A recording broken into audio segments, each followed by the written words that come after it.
ഇസ്രായേലിന് പിന്നിൽ ആരാണ്? ഇസ്രായേലിൻ്റെ കരുത്ത് ആരാണ്? സംശയമില്ല, അമേരിക്ക തന്നെയാണ്. ഗസയിലെ കൂട്ടക്കുരുതി പരിധി വിട്ടപ്പോൾ വെറുതെ ഒന്ന് തള്ളിപ്പറഞ്ഞു എന്ന് മാത്രം. അതിനിടെ ഇസ്രായേൽ സൈന്യത്തിനായി $3 ബില്യൺ സാമ്പത്തിക സഹായവും അമേരിക്ക നൽകാൻ മറന്നില്ല.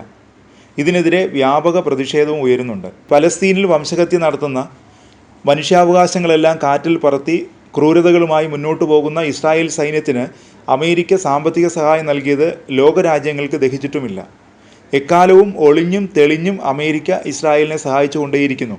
എല്ലാവർക്കും അതറിയാം.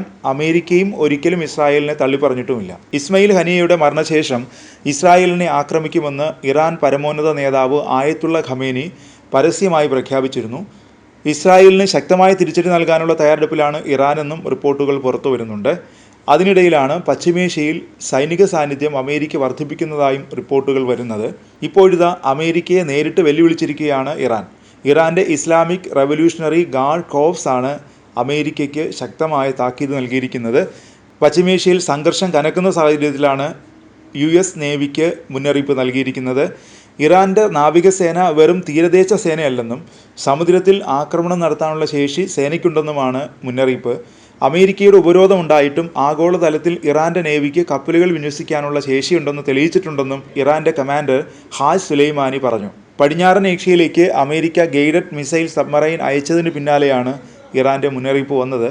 നിങ്ങളിലേക്ക് എത്തിച്ചേരാൻ കഴിയുമെന്ന് തന്നെയാണ് കമാൻഡർ അമേരിക്കയ്ക്ക് താക്കീത് നൽകുന്നത്. ഇറാനിലെ ഇസ്ലാമിക് റവല്യൂഷണറി ഗാർഡ് കോർപ്സ് ഒരു പ്രധാന സൈനിക പരിപാടി നടത്തിയിരുന്നു. ഇസ്രായേലിനെ ആക്രമിക്കുന്നതിന് മുന്നോടിയായാണ് സൈന്യത്തിൻ്റെ ഈ പരിപാടിയെ വിലയിരുത്തുന്നത്. ഈ പരിപാടിയിലാണ് മുൻ പ്രസിഡന്റ് റെയ്സിയുടെ മരണം കൊലപാതകമാണെന്ന സൂചനയും ഉണ്ടായത്. ജൂലൈ 31-ന് ഇറാൻ്റെ തലസ്ഥാനമായ തെഹ്റാനിൽ വെച്ച് ഹമാസ് തലവൻ ഇസ്മായിൽ ഹനിയെ കൊലപ്പെടുത്തിയതിന് ഇസ്രായേലിനെതിരെ പ്രതികാരം ചെയ്യുന്നതിൻ്റെ മുന്നോടിയായാണ് സൈന്യം ആയുധങ്ങളുടെ പ്രദർശനം ഉൾപ്പെടെയുള്ള പരിപാടി സംഘടിപ്പിച്ചത്.